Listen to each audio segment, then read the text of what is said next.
Assalamu alaikum, this is Maria Arshad and I welcome you to my YouTube channel Chemistry Fillings. Back again with 16th part of our playlist for UHS and MGCAT Chemistry MCQs preparation practice. So let's get started.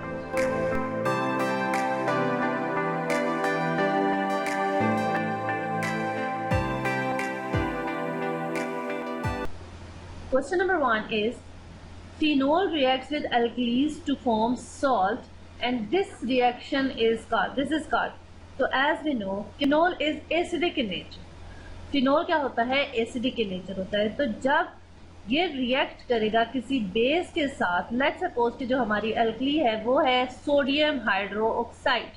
अगर ये sodium hydroxide के साथ हम इसको react करवाएंगे तो it will form sodium phenoxide, that is a salt. इस तरह से ये हमारे पास बन जाएगा सोडियम फिन ऑक्साइड. अब तो ये इस रिएक्शन को हम क्या कहेंगे? जिस तरह से जस्ट एक एसिड और बेस का रिएक्शन होता है और सॉल्ट की फॉर्मेशन होती है, सिमिलरली जब फिनोल को हम रिएक्ट करवाएंगे किसी अल्कली के साथ तो एज अ रिजल्ट हमारे पास एक सॉल्ट की फॉर्मेशन होगी और रिएक्शन को हम कहेंगे एसिड बेस रिएक्शन और इस रिएक्शन को हम न्यूट्रलाइजेशन रिएक्शन की कह सकते हैं. तो हमारा राइट आंसर क्या है जी? Option number B, that is acid base reaction. क्योंकि फिनोल जो है वो एसिडिक है, जब वो अल्कली के साथ रिएक्ट करेगा तो वो एसिड बेस रिएक्शन देगा, सॉल्ट की फॉर्मेशन होगी. Question number 2 is which one of the following is more reactive? Which one of the following is more reactive alcohol when bond is to be broken between oxygen and hydrogen? So as we know कि alcohol के अंदर दो तरह के bond जो होते हैं वो ब्रेक हो सकते हैं. एक CO बॉन्ड है और दूसरा जो है वो OH बॉन्ड है. यहाँ पे उसने हमें ऑक्सीजन और हाइड्रोजन का बॉन्ड मांगा है.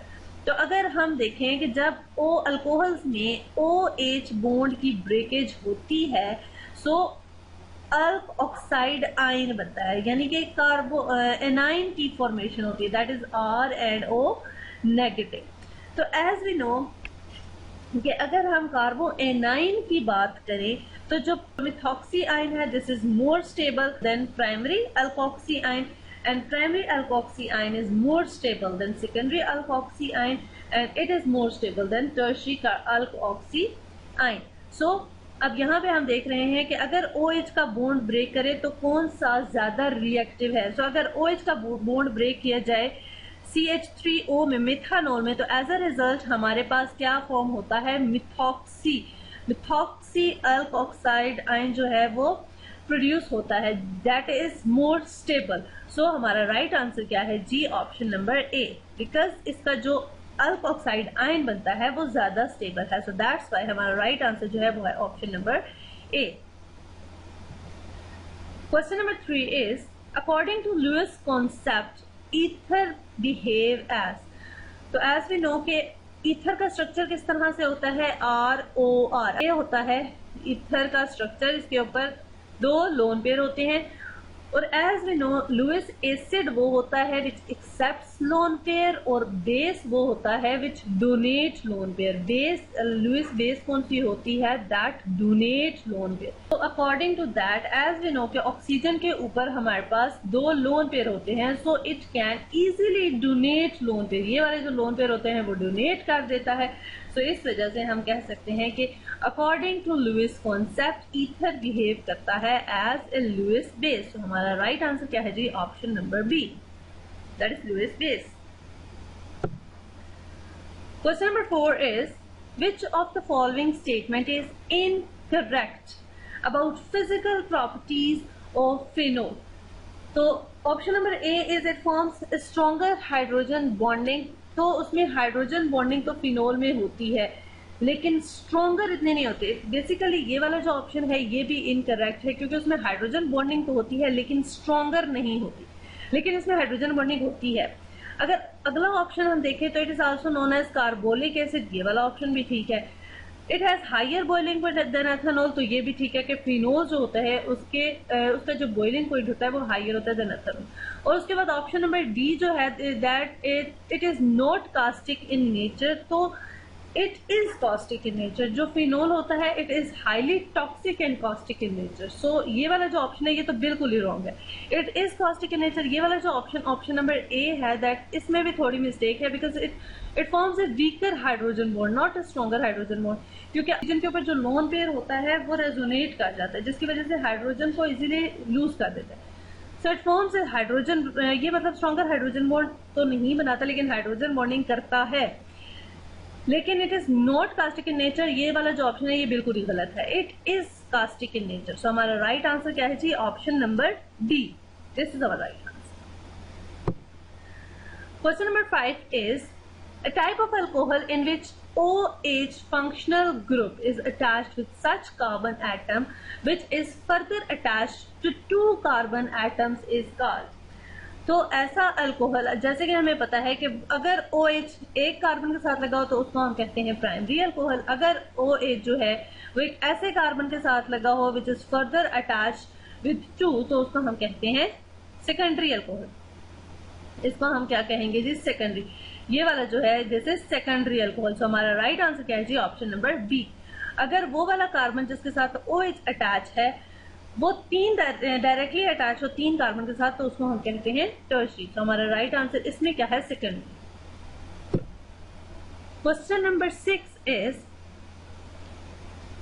carbolic acid is treated with dilute nitric acid at 25 degree centigrade. The product is carbolic acid. जो है ये फिनोल ही का दूसरा नाम है। Phenol is also known as carbolic acid. तो जब फिनोल को ट्रीट करवाया जाता है डाइल्यूट निट्रिक एसिड के साथ तो क्या प्रोड्यूस होता है?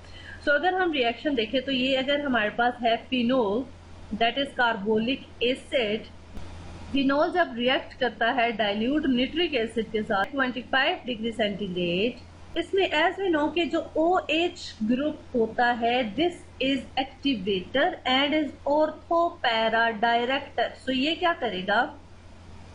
ऑर्थो पैरा डायरेक्शन पे, ऑर्थो और पैरा पोजीशन पे नेगेटिव चार्ज लेकर आ जाएगा, जिसकी वजह से जो नाइट्रो ग्रुप होगा वो इजीली अटैच कर जाएगा ऑर्थो पोजीशन पे, यानी कि एक नाइट्रो जो है वो इधर लग जाएगा, यानी कि एक तो ये कंपाउंड बन जाएगा दैट इज ऑर्थो नाइट्रोफिनोल। और एक और इसमें 2 चीजें बनेगी, एक ऑर्थो वाला प्रोडक्ट बनेगा और एक इसमें क्या बन जाएगा? अगर ये है मेरे पास फिनोल, वहां पर पैरा पर नाइट्रो लग जाएगा, पैरा नाइट्रोफिनोल। सो हमारे पास कौन से प्रोडक्ट बने जब हमने कार्बोलिक एसिड को रिएक्ट कराया डाइल्यूट निट्रिक एसिड के साथ एट 25 डिग्री सेंटीग्रेड? एक जो चीज बनी वो है ऑर्थो नाइट्रोफिनोल और दूसरी जो बनी वो है पैरा नाइट्रोफिनोल। सो हमारे पास राइट ऑप्शन क्या आ जाएगा? Option number D, that is both A and B, यानी कि ऑर्थो भी बन रहा है और पैरा भी बन रहा है। Question number 7 is which of the following statement about structure is incorrect? Option number A is methoxy methane, और यहाँ पे जो स्ट्रक्चर बताया गया है वो सही है क्योंकि ये चीज जो है मिथॉक्सी है और ये साथ मीथेन लगा हुआ, ये ठीक है।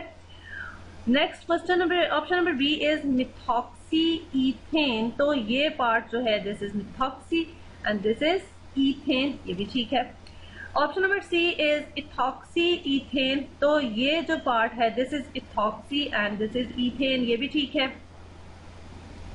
Option number D is methoxy propane, लेकिन अगर यहाँ पर हम देखें तो दिस इज मिथॉक्सी, लेकिन यहाँ पे क्या लगा हुआ है? ब्यूटेन लगा हुआ है, बिकॉज इट इज 4 कार्बन। अगर प्रोपेन, हमें नाम पीछे क्या दिया गया? प्रोपेन, यानी कि it should be 3 carbon. Propane जो होता है वो 3 कार्बन वाला कंपाउंड, 3 कार्बन वाला होता है। तो ये क्या दिया हुआ है हमें? ब्यूटेन। इन्होंने हमें 4 कार्बन दिए हुए हैं, यानी कि ये जो है ये वाला जो ऑप्शन है ये इनकरेक्ट है, ये 4 कार्बन दिए हुए हैं। सो इस वजह से this is our right answer, because ये इनकरेक्ट है। ये नाम इन्होंने मिथॉक्सी प्रोपेन का लिखा है लेकिन स्ट्रक्चर मिथॉक्सी ब्यूटेन का दिया हुआ है। So this is our right answer. Question number 8 is which of the following is secondary alcohol? As we know कि सेकेंडरी अल्कोहल वो वाला अल्कोहल होता है जिसमें OH जो है ऐसे कार्बन के साथ अटैच होता है that is directly attach with 2 other carbon atom. तो अब अगर हम इनका स्ट्रक्चर बनाएं, सबसे पहले हमारे पास 2 मिथाइल प्रोपेन 1 ओल, अगर 1 आ जाए ना तो obviously it is not a secondary alcohol. लेकिन अगर फिर भी हम देख ले तो एक कार्बन ये आएगा, एक कार्बन ये, that is this is propane 2 position पर है मिथाइल यानी एक कार्बन इधर लगेगा और 1 ओल तो ये लग गया, ये हो गया। तो ये वाला ऑप्शन जो है ये हमारा गलत है। उसके बाद है जी option number B is 2 methyl propane 2 ol. Propane है 1 2 एंड 3, ये प्रोपेन है हमारे पास। 2 पोजीशन पर लगा हुआ है ओल यानी कि 2, ये OH है और 2 ही पोजीशन पर लगा हुआ है मिथाइल। तो यहाँ पे हम देख रहे हैं कि वो वाला कार्बन जिसके साथ OH अटैच है, it is directly attach with 3 carbon. So this is tertiary not secondary, हमें टर्शरी सेकेंडरी देखना है। उसके बाद option number C is butane 1 ol. तो इसमें 1 2 3 4 और यहाँ पर इस पोजीशन पे लगा हुआ है OH। So this is primary alcohol.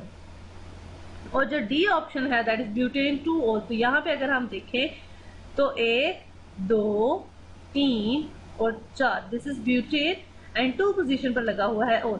So this is the structure कि जिसमें OH जिस कार्बन के साथ अटैच है, this carbon is directly attach with 2 carbon. So हमारा राइट आंसर क्या हुआ जी? This is secondary alcohol. Secondary, ये जो है सेकेंडरी अल्कोहल है। सो हमारा राइट आंसर क्या है जी? Option number D, that is butane 2 ओल।